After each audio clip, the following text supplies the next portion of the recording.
সফল হয়। প্রত্যেকে অনুরোধ করছি না করবেন না হাতে ছেড়ে।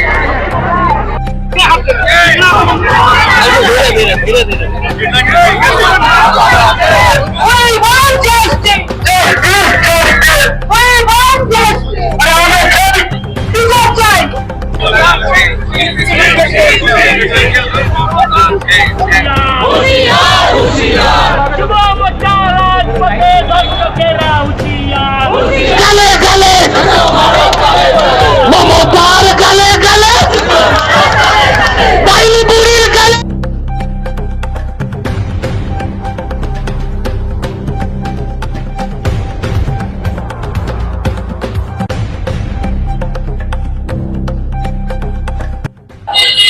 নমস্কার, আপনারা দেখছেন বিগ নিউজ এর সঙ্গে আমি অনিকেত। ইতিমধ্যে আমরা দেখতে পেয়েছি যে কসবার যে ল কলেজ, সেই ল কলেজের মধ্যে একজন প্রথম বর্ষে যে ছাত্রী, তাকে ধর্ষণ করা হয়েছে, তাকে গণধর্ষণ করা হয়েছে। এবং এটার পর কিন্তু আমরা সামনে এসেছি বিভিন্ন তথ্য, যার মাধ্যমে জানা গিয়েছে যে 3 জনকে কিন্তু পুলিশের মাধ্যমে ধরা হয়েছে। তার মধ্যে কিন্তু একজন যে আছে সে কিন্তু তৃণমূলের কর্মী বা তৃণমূলের পার্টির সাথে বা তৃণমূল রাজনৈতিক দলের সাথে যুক্ত।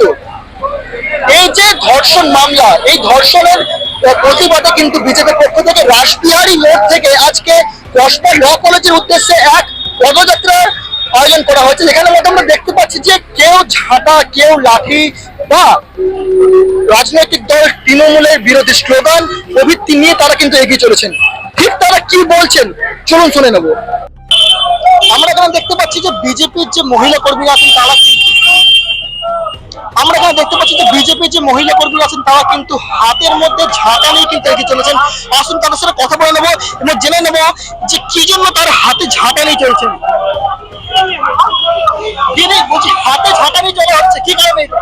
মহিলাদের নিরাপত্তা কোথায়? কে দেবে নিরাপত্তা? পুলিশ তো মাননীয়কে নিরাপত্তা দিতে ব্যস্ত, পুলিশ তো তৃণমূলের গুন্ডাদের নিরাপত্তা দিতে ব্যস্ত। তাই আজ বাংলার মায়েরা নিজের হাতে ঝাঁটা নিয়েছে। কারণ যে মা মেয়ে সন্তানের জন্ম দিয়েছে, জন্মের পর থেকে সেই মা তার মেয়েকে শেখাবে নিজের সুরক্ষা ঝাঁটা দিয়ে করো। কারণ আমার বাংলার যিনি প্রশাসিকা, তিনি আমাদের নিরাপত্তা দিতে ব্যর্থ, তাই আমাদের হাতে ঝাঁটা। আপনি ঝাঁটা দিয়ে কি সাফ করতে যান? আপনি ঝাঁটা দিয়ে কি সাফ করতে যান? এই পশ্চিমবাংলায় আমাদের যে বেগম বানু রয়েছে, সেই বেগম বানু সরকারের যত অপদার্থতা, যত ধর্ষক, যত দুর্নীতি, যত চোর, তাদেরকে সাফ করতে চাই। এই বাংলার পুরো কালিমাটাকে আমরা সাফ করতে চাই। এই বাংলার মুখ্যমন্ত্রী একজন মহিলা, আর আপনারা একজন মহিলা হিসেবে হাতে ঝাঁটা নিয়ে বেরোচ্ছেন, কি করবেন? কি করবেন? ছোটবেলায় শিখেছিলাম কাক কখনো কাকের মাংস খায় না, কিন্তু বর্তমানে আমরা দেখতে পাচ্ছি তৃণমূলের ইউনিয়নের মহিলা তাকে তৃণমূলের ইউনিয়নের নেতা তিনি ধর্ষণ করছেন। কাজেই বাংলায় আমরা নিরাপত্তা জনিত অভাব বোধ করছি, মায়েরা রাস্তায় বেরোতে ভয় পাচ্ছে। তাই আমাদের হাতে প্রতিবাদের মূল অস্ত্র হিসেবে আর ঝাঁটা। এগুলো মমতা ব্যানার্জি যা পাপ করেছে সেই কলেজের মধ্যে যাচ্ছে, আর কিসে আমরা ভাঙবো লো কলেজের বাইরে? কত পাপ আছে দুর্নীতি, সে আপনি হাঁসখালি থেকে নিয়ে সন্দেশখালি, আরজিকর থেকে নিয়ে ল কলেজ, দুর্নীতি থেকে নিয়ে কয়লা পাচার থেকে নিয়ে সমস্ত যা স্মাগলিং হচ্ছে মমতা ব্যানার্জির আমলে, যা দেখছি আমরা, সব পাপের ঘাড়া এটাতে আছে। সাধারণ মানুষ ভাঙবেই। আজকে আমরা ল কলেজ থেকে এটা শুরু করবো। আরজিকর হত্যাকাণ্ডের সময় আমরা দেখেছিলাম একটা গান খুব ভাইরাল হয়েছিল, আর কবে আর কবে আর কবে। তো আর কবে আমরা যে পশ্চিমবঙ্গ, সে কি নারীদের জন্য সুরক্ষিত করতে পারবো? কি বলবেন? আসল বিষয়টা হচ্ছে, যদি আরজিকর ইনসিডেন্টকে যদি ধামাচাপা করা হতো না, তাহলে আজকে আমরা এই ল কলেজের ইনসিডেন্ট দেখতাম না। মমতা ব্যানার্জি ইশারায় যেভাবে ধামাচাপা করা হয়েছিল আরজিকরের ইনসিডেন্টকে, আমরা বিজেপি কর্মীরা এই ল কলেজের ইনসিডেন্টকে কিন্তু ধামাচাপা হতে দেবো না। রেগুলার আমাদের আন্দোলন চলছে, আগামী দিনেও চলবে। ওদিকে এর মূল উদ্দেশ্য বলা হচ্ছে যে মমতা ব্যানার্জির যে পাপের ঘোড়া কবে ভরবে? এটা ভরে গেছে, এটা ভাঙার প্রতীক্ষায় আছে। আর 8 মাস প্রতীক্ষা করুন, 240টা দিন আর প্রতীক্ষা করুন, এই পাপের ঘোড়াটাও ফেটে যায়। আপনি জিজ্ঞাসা করছিলেন না আর কবে নয়, আর কত? বাংলার প্রতিটি নারী বলছে, প্রতিটি মানুষ বলছে, মাননীয় মুখ্যমন্ত্রী আর কত হাসপাতাল, আর কত সন্দেশখালী হবে, আর কত আর্চিক হবে, আর কত কামদুনি হবে, আর কত আর্চিকর হবে, আর কত কসবা ল কলেজ হবে। গলিতে গলিতে উনি ধর্ষক তৈরি করেছেন, গলিতে গলিতে উনি জঙ্গি বসবাস করিয়েছেন, গলিতে গলিতে উনি দুর্নীতিবাজ বসবাস করিয়েছে। যেই বাংলা ঋষি মুনিদের বাংলা ছিল, সেই বাংলাকে আজকে উনি ধর্ষকদের বাংলা করে দিয়েছেন। সিকিউরিটি নেই,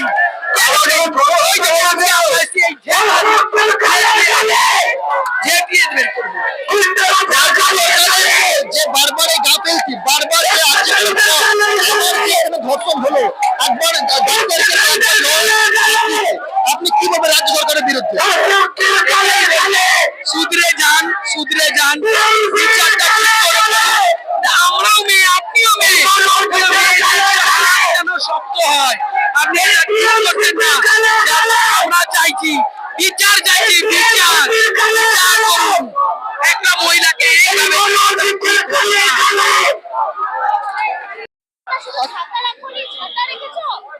ত্রিপল দিয়ে ঢেকে দিলে ভালো হতো। আচ্ছা, আপনি হাতে যে এটা নিয়ে চলছেন, এটির মূল উদ্দেশ্য কি বার্তা দিয়েছেন এর মধ্যে? বাংলার নারীরা বলছে আমাদের কোনো সুরক্ষা নেই, যেমন কর্ম তেমনি ফল। আগামী দিনে তোমাদের ভবিষ্যৎ আঁকে ছিপে নকল টাকার মতো পড়ে থাকবে, তোমাদের জিজ্ঞেস করবে না তোমরা কারা। এটাই হচ্ছে নিদর্শন। এই যে 200 টাকার নোট, 500 টাকার নোট, নকল টাকা, নকল টাকা, নকল টাকা। আচ্ছা, এই সত্যিকারের যে 500 টাকার নোট, এর মাধ্যমে কি নারী সুরক্ষা কিন্তু বিক্রি হয়ে যাচ্ছে? কি বলবেন আপনি এই বিষয়ে? টাকা দিয়ে কেনা যায় না। মা বলছে আমার মেয়ের সুরক্ষাই নেই। কিসের কন্যাশ্রী, কিসের লক্ষ্মীর ভান্ডার? আগে জীবনে বাঁচি। একের পর এক ধর্ষণ, একের পর এক রেপ। মামুনেরা মেনে নিতে পারে? জননী জনভূমিষ্ঠ স্বর্গাদপি করিয়সী, যার স্থান আমাদের সকলের মাথায়, মা বোন, সেই মা বোনের উপর অত্যাচার মেনে নিতে পারবে না। গতকাল দেখতে পেলেন যে মনোজিৎ মিশ্রের যে অ্যাডভোকেট, তিনি প্রায় অরিন্দম কাঞ্জিলাল না, মনোজিৎ মিশ্রের অ্যাডভোকেট, মনোজিৎ মিশ্র কিছু কথা বলেছেন যে মনোজিৎ মিশ্রের বিপক্ষে ইচ্ছাকৃত মেয়েটা বিক্রি করা হচ্ছে। একদম তবে কি মনোজিৎ মিশ্র তৃণমূল করতে বলে তাকে হচ্ছে? দেখুন, মেয়েটাকে ভিকটিম করা এটা শিখেছে কোত্থেকে? মাননীয় মুখ্যমন্ত্রী। তিনি কি বলেন? তিনি পার্কস্ট্রিট ঘটনা থেকে যদি শুরু করেন কসবা অবধি, তিনি কি বলেন? সামান্য ঘটনা বলেন, ছোট ঘটনা বলেন, লাভ অ্যাফেয়ার বলেন, তিনি কি বলছেন? তিনি এই ক্ষেত্রেও, এই মেয়েটার ক্ষেত্রেও দেখবেন তৃণমূলের ন্যারেটিভ যে মেয়েটাই যেন দোষী। আরে এর মানেটা কি? এর মানেটা কি? কি পেয়েছেন আপনারা? এই ন্যারেটিভটা তৈরি করা হচ্ছে, কিন্তু মেয়েটির যে আইনজীবী অরিন্দম কাঞ্জিলাল, তার কথা শুনবেন, তিনি বারবার কিন্তু বলছেন যে একদম এর পিছনে দাঁড়িয়ে রয়েছে তৃণমূলের বড় নেতারা। তাদের যদি প্রশ্রয় না থাকে, তাহলে কলেজ ক্যাম্পাসের ভেতর এই সাহস, এই ব্যাপার কিছুতেই এই মনোজিৎ মিশ্র নামে ক্রিমিনালরা রাখতে পারে না। তাই এইটা একদম তৃণমূলের নেতাদের প্রশ্রয়, আশ্রয়ের ফলাফল হচ্ছে। আমরা দেখেছি অভয়াকে, আমরা দেখলাম এই মেয়েটাকে। আজকে যদি সমস্ত মানুষ প্রতিবাদের সঙ্গে যান, তাহলে কিন্তু আগামী দিন নারীর বাচ্চাদের উচ্চ শিক্ষায় আর কেউ পাঠাবে না। তাই বাবা মাদের বলবো, আপনারা নিজেরা সোচ্চার হন, প্রতিবাদে প্রতিরোধ করুন, রাস্তায় নামুন। চ্যানেল পাল্টে পাল্টে দেখলে হবে না। এই আন্দোলন শুধু রাজনৈতিক এজেন্ডা নয়, এটা মানুষের আন্দোলন। মানুষের মধ্যে থাকতে হবে, আসতে হবে, গণ অভ্যুত্থান তৈরি হোক এই জিহাদি তৃণমূলের বিরুদ্ধে।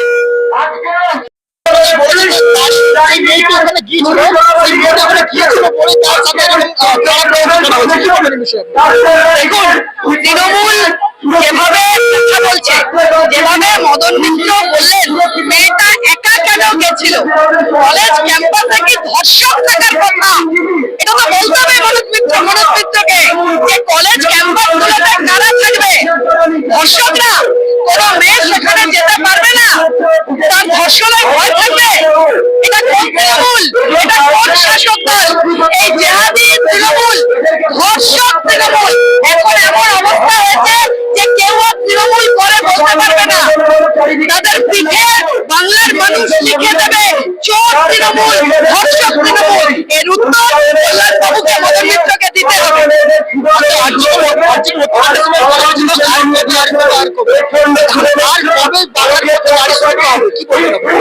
আমাদের সাধারণ মানুষের কাছে এই প্রশ্ন, আপনারা কবে সোচ্চার হবেন?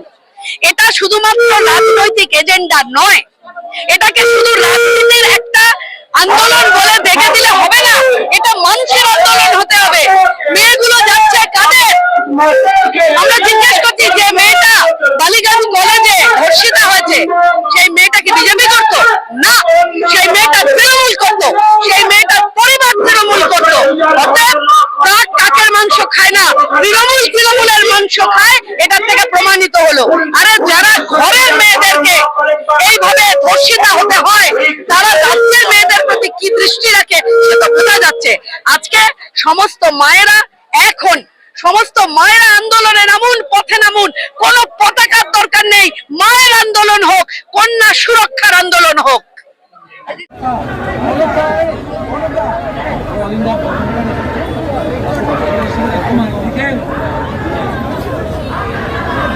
পশ্চিমবঙ্গ যুব মোর্চার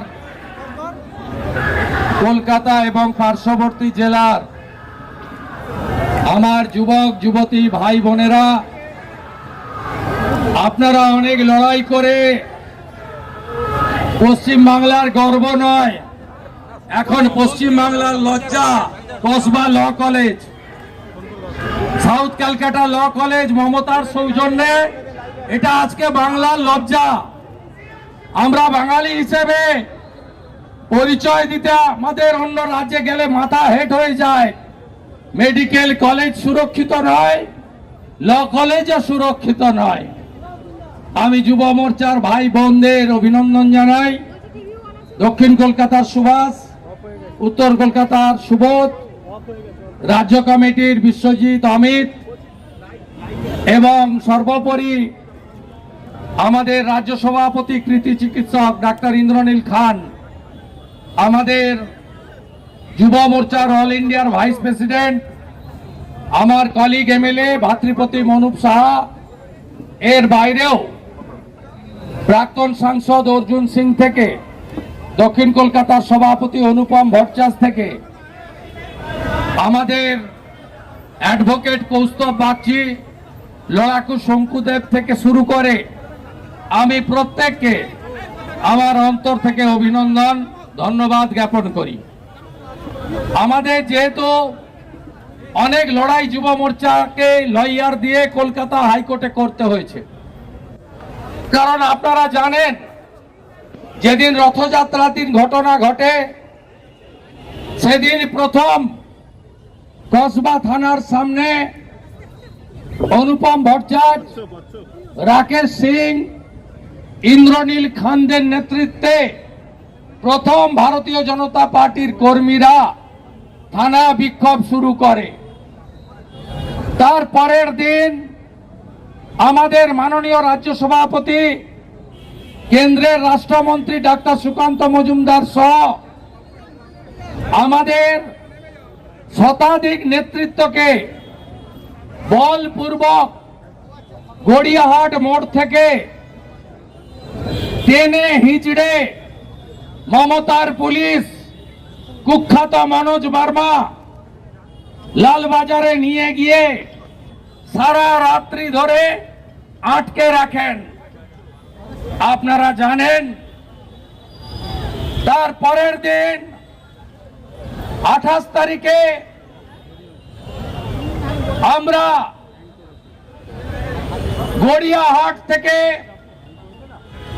আমরা বড় মিছিল করে প্রতিবাদ সংগঠিত করেছিলাম এবং আমরা বলেছিলাম কসবা আমরা আসব, সাহস থাকলে, ক্ষমতা থাকলে মমতা পুলিশ, মমতার জিহাদি বাহিনী, ভাইপো গ্যাং আটকে দেখাও। আমাদের যুব মোর্চার ভাইরা কলকাতা হাইকোর্টে গেছে, হাইকোর্ট বলল